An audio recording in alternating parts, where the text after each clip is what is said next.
Hello, I'm John Grom, and welcome to our 151st Right and Left Discussion Forum. We hold our televised discussions twice monthly to demonstrate the value of civil, productive, open-minded political dialogue. Today, our panel will attempt to answer the question, does the frequent use of congressional investigative power constitute an abuse of authority?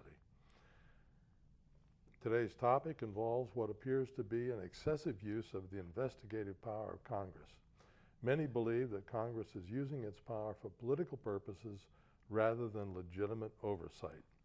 Today's panel, beginning on my left, is Patty Haskins, member of the Wadsworth City Council. On her left is Bryan Laubaugh, president of R&B Financial Services.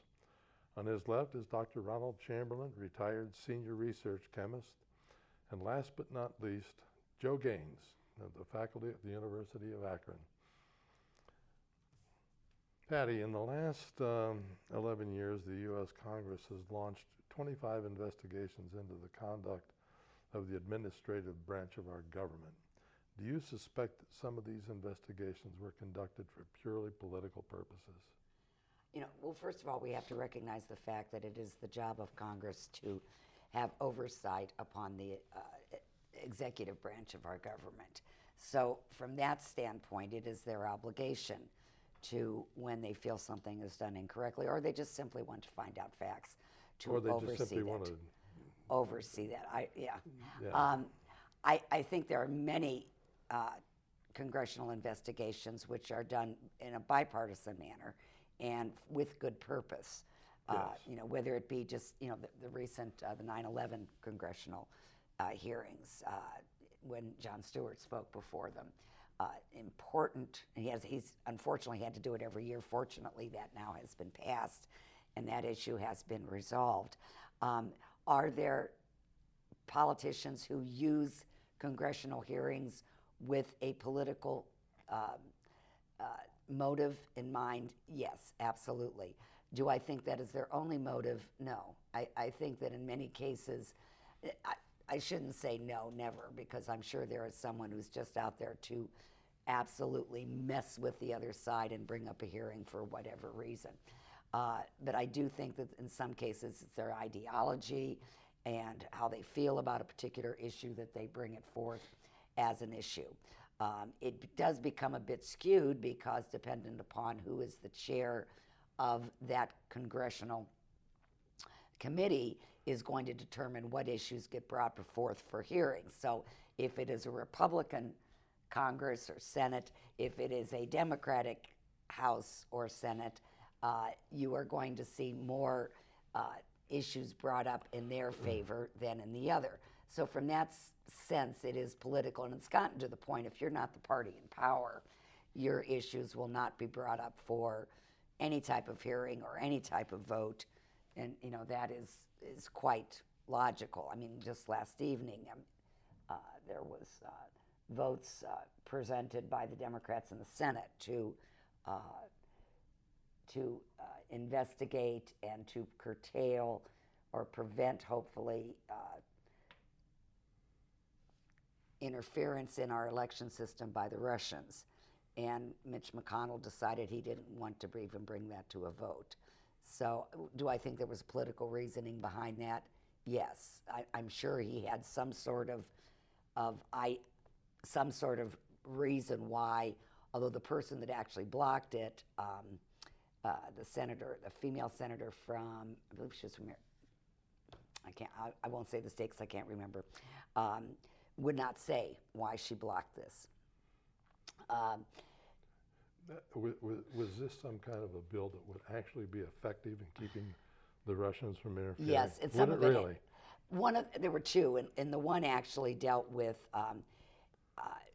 being able to obtain cyber help with whether it be your phone, your laptop, whatever, to prevent this type of investigation. The other one was to mandate that you report any type of a suspected influence by a foreign government. And it was saying that if this happens to you, you have to report it so we can investigate it, because if you don't report it, we're not going to investigate it. And this was turned down. But those aren't hearings. There are hearings, I think, that have been held for political reasons, as I said, but I think there's, even if that happens, there are too many hearings that should be held. I think one that should be held in the future is dealing with the Department of Agriculture. They just recently had set a deadline of July 15th that I think it was 500 some, over 500 of their scientists had to move to Missouri or lose their job within a month, period. There was no reason. The only reason given was, well, if we put them in Missouri, by the way, where there was no facility for them to even work, if that they either had to move or quit. One person had applied for a dispensation that they wouldn't have to move because they were on chemo treatment, and they were in the middle of it. And they said, no, you either move or Is that right? move and interrupt your chemo treatment and get a new doctor, or stay in Washington and you'll lose your job and you'll lose your health care. Another one had MS and asked to move. It's kind of a brain drain. We're seeing this also in the Department of the Interior. I think that's something that needs to be investigated. Have a hearing about Have that. a hearing about. Is there a political undertone to that? Absolutely. As long as the Iowa caucuses are held in March instead of June, we're going to have difficulty changing anything that Iowa doesn't agree with when it comes to agriculture. Right. Well, this was moving them to Missouri, and but it was interesting. Brian, where do you come down on this? First, I need to do my July-August PSA, if I could. My public service announcement is to all those people that continue to mow their grass in the heat of August and July. Stop mowing your grass. If it hasn't rained in 10 days or so, don't mow your grass. Stop mowing your grass altogether. I just want to put that out there. Why? Because you're killing your yard. You're basically adding to the weed population when you mow it down to the nub. Grass is sort of like a weed. If you let it grow up, it chokes out all the other weeds. So, and you don't have to use a lot of fertilizer. So that goes into my environment. My friend over here with his environmental, you don't have to use as much fertilizer on your yard. You don't have to hire the guy to come out for $50 a month and spray chemicals and put all that stuff down. If you just let your grass grow, stop mowing it now. Do you think that's something Congress should investigate? I think we should have an investigation and probably would get somewhere. Other than that, Here's what the problem I see with that whole process is that it's made for TV. If we took TV out of this and do what the Supreme Court does, you can listen to oral arguments, there's no cameras in there, there's no political theater. You listen to their voices, you listen to the arguments, you get much more out of that, I do, than having some congressman, no matter what party they're from, read from a script that they've been handed 10 minutes before or that they practiced the night before and try to create this narrative that works for content for CNN and Fox News and the news organizations out there. Some of the stuff that I watched yesterday was ridiculous. It was political theater on the Republicans and the Democratic side. And let's take the theater portion out of it and have actual investigations that are going to go somewhere. let me interject this. How many times did you see yesterday where a congressman is asking a question of Mueller, and Mueller starts to answer it, and he said, no, I only have so much time, and he wants to keep on talking rather than... Sure, yeah. You want to get out you got to get out your speech. You got to get out your question that's sort of kind of a question, but not. And it happens on both sides. I'm disappointed in the whole process. And I think people watch that and they go, is that what they're doing? Is that what we pay these people to do? Is to sit there and rail on people depending upon what whipping post you want to wear, whether it's the banking industry, whether it's some group that's the college funding people, or whatever the problem of the day is. Let's just take the TV out of it. Let's have if you want to watch, if you want to listen to it, you tune in to C-SPAN or you turn into public radio and let them do it. And I bet you we would get more out of those hearings then the political theater that we see. And there would be fewer hearings? There would be fewer hearings. We wouldn't have these, look at here, I took a quote from so-and-so, and it's out of context, but anyway, it's on page 178 of your thing. And yesterday I think it didn't do the country any good whatsoever. We're neither here nor there. When did that start? The McCarthy era? I think it started in earnest back when TV decided that they would insert themselves, like with McCarthy. You go back to that, and once again, political theater. Do you think a transcript should be available? Yeah. Okay. Oh, definitely. Oh, yeah. Yeah. I mean, because otherwise each side spins it the way maybe they this want shows it you to how be. much of a I'm a Supreme Court geek. I'm not an attorney, but I'll listen to the arguments when they come out. They come out delayed to the issue at hand, whether it's an immigration issue, whatever, and you actually learn something. You actually learn what the other opinions are about that. You learn and you hear things, and it's like, wow, they really went after that guy. And read the decision And exactly. what's the Exactly. rebuttal to Educate that call? yourself, Yeah. to those types of things. Here, it's like Jerry Springer took over Congress. Yeah, that's a good point. That's a good It's just example. crazy. Yeah. I don't know if it was the McCarthy hearings or the Kefauver Crime Commission hearings, but I believe you're right. Yeah. TV has caused a real problem. And, but I don't think that congressmen can help it. They have to be in a constant campaign mode. Yeah. With these ridiculous 2-year things. Anyway, Ron. Yeah. So is it politically motivated? And if you define politically motive as being, I'm going to make sure that my party is in a good position to be reelected, me particularly, yeah. So I think the problem is, do you separate out a purely political motivation from a statesman-like concern? Some of these things certainly have of a national interest here. You quoted out a few in the Obama administration here, Fast and Furious, and I think Benghazi is one that slipped over the line from a legitimate anguish about the tragedy that happened there into political theater. We're going to get that woman. She has a good chance of being president. We're going to get her. Of all the, how many were there? A dozen investigations, something like that, sessions? Quite a few in Benghazi. And nothing ever came, there's not a shred of evidence in any of them. So, Well, there was lots of evidence, but it didn't go anywhere. It didn't go anywhere. And I could never understand what it was they were trying to do. yeah, exactly. No, I think the State Department was very, very lax, but anyway, it just went on way too long. So I think that's a problem. As far as the specifics, certainly in both sides, there's ample reason, I think, to look at it. But Bryan, I think you got a great point there. Keep it as much out of the immediate public eye as possible, and make sure that these folks do some considered thinking about what they're doing, and not just be handed something by their aides, to read. Tough problem. We're into it now. We need to learn to live with it. Somehow. But a lot of that is transparency, and does the public have the right to know what's going on? And that's always the counter argument with that. And always did. From the days of yellow journalism, we had trying to put people putting a slant on stuff. But the public doesn't care. What is it, 90-some% don't even know who their congressman is? Yeah, I wonder what percentage actually even watched the hearing yesterday all the way through, and or are they just watching? Well, you and I did. Yeah, but that's because we got nothing else to do. yeah. No, Joe, what's up? Well, I feel that no one's above the law. And that keeps, it sounds silly, but it's one of the things that Mueller brought up many times last night, or came up in the discussion.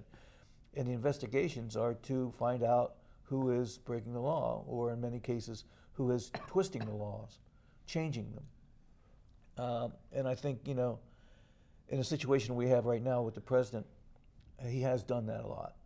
He has, in many cases, put himself in a position of where you wonder, is he breaking the law? Is he creating problems by how he uses the law?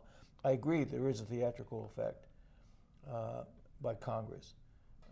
And I saw that last night. And that bothers me to no end. But I want to know the results of these investigations, and we don't seem to get the results.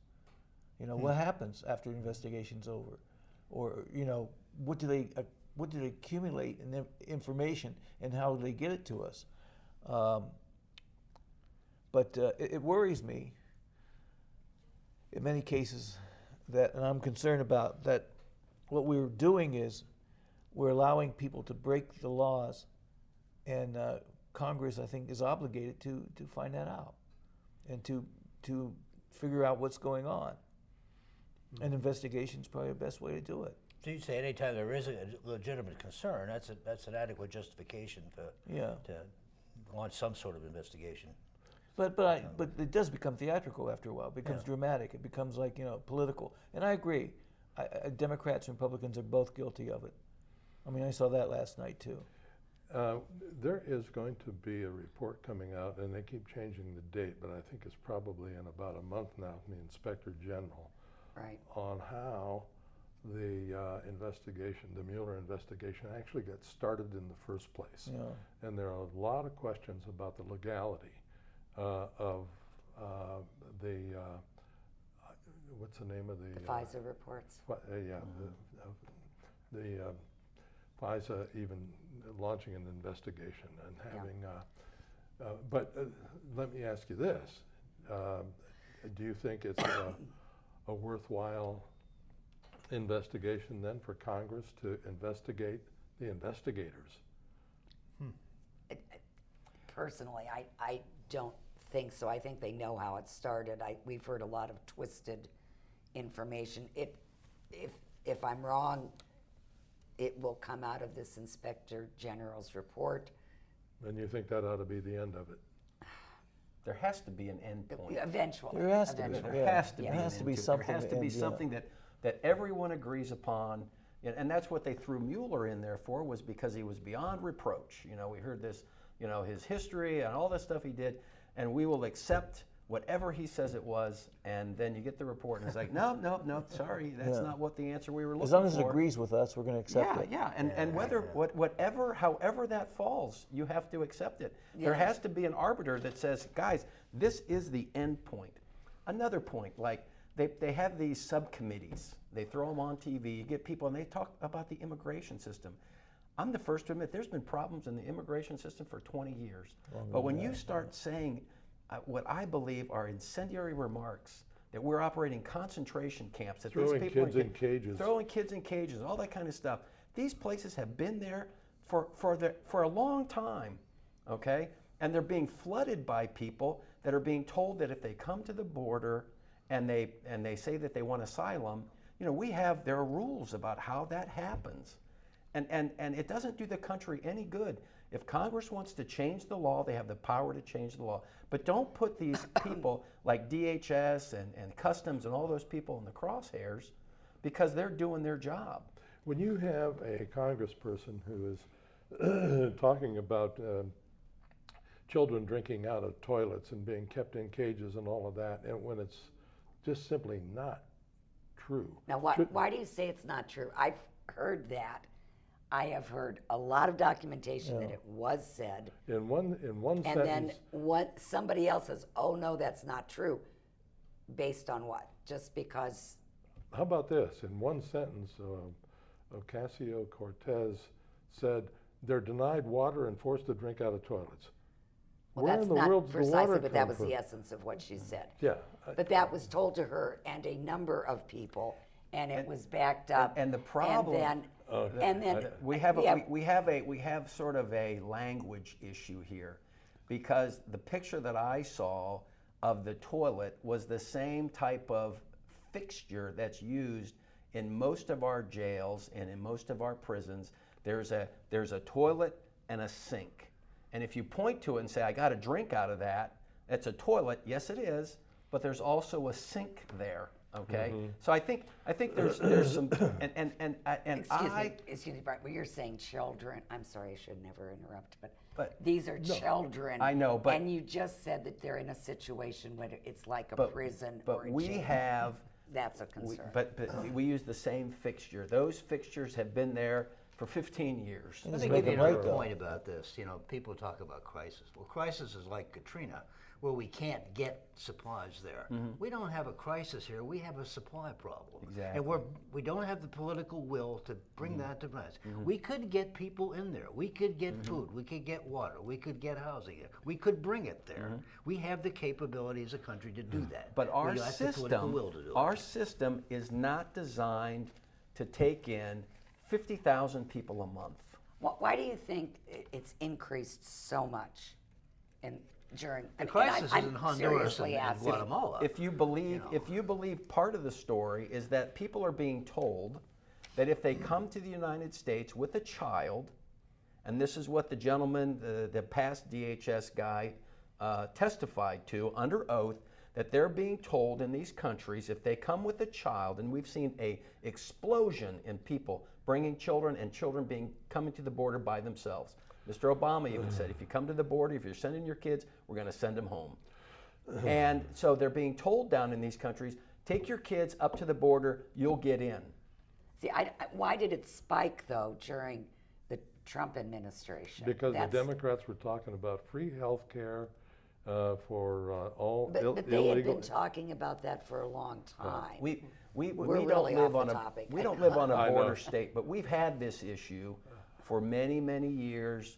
You know, you go to Arizona, you go to New Mexico, Texas, all these, and they'll tell you the same thing. We've been living with this problem for the last 20 years. Okay, But let we me don't put want a- to find a solution to it, it seems. It seems like we'd rather exactly. debate the issues Well, and bring it up exactly. and blame you or blame me or Exactly. whoever. Right, Instead exactly. of trying to solve it. Exactly. Why weren't the laws changed 15 years ago, 8 years ago, 10 years ago? Let me put a little different slant on this discussion. One of the bulwarks of democracy, one of the things that a democracy absolutely depends on, is the consent of the losers, and that we have had a lot of good examples of losers giving their consent to the winners. I think that when I think of Al Gore and John Kerry, McCain, Romney, they lost the elections and they disappeared. They kept quiet. I mean, every now and then, Kerry had commented about the fact that the deal with Iran that he had negotiated was, but they were gentlemen about it, and the democracy absolutely depends on the losers giving consent to the winners Right. to govern. That has not happened this time. We won't let it happen. But I mean, Hillary Clinton basically doesn't want to, where's she at? What's she doing? I don't know. But the thing is, anytime that Trump wants to attack somebody, he'll bring her name up. Wait, He always bring her up. and should there be, like in Britain, for example, you have a loyal opposition candidate, Right. where it's the job of the party, the minority party, to keep the majority party in check so they don't run Right. ramp shots. So, yes, you can be what was the word? What kind of loser? Good loser. Well, give consent of them. The Consent loyal of loser. opposition. Right. But yeah, I think it's important to have the loyal opposition. But see, what we're running into is now we have a generation of people that have come up, and they're not used to losing because whatever they've done, they've gotten a trophy for. Whatever they've participated in, they've won in their minds, and so they have a hard time accepting losing. Don't you think it's beyond that, though? I think that's probably one of the root issues is that we've got a group of people coming in that feel that the Democrats don't talk to us. They're not doing it. We don't believe in the Republicans. We're taking this so hard to the left. Yeah. And you talk about Justice Democrats. They want to change out Congress. They called Nancy Pelosi a racist. Now, I'll even step up for Nancy Pelosi on this. Nancy Pelosi is not a racist.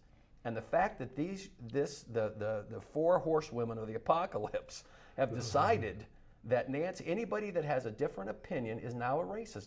Patty's a racist because she doesn't believe everything that they say. I'm a bigot because I'm white. And Well, if you're a Republican, you're also you're a racist, a homophobe, a misogynist, an Islamophobe, and in general, you're a deplorable. You've been Amen. labeled. Stereotypes. You've been labeled that way. Thank you, Ron. You know, who needs friends when you got Ron? I was typing this up this morning. Did you get that on Wikipedia? Was that, did you Google Republican? Is that what the definition is now? I wrote Islamophobe. I was in Word. Spell check came up and told me I'd misspelled it. It should be saxophone. Makes sense to me. Yeah. But what's been happening since the last presidential election is an absolute refusal to accept or give consent to the winner.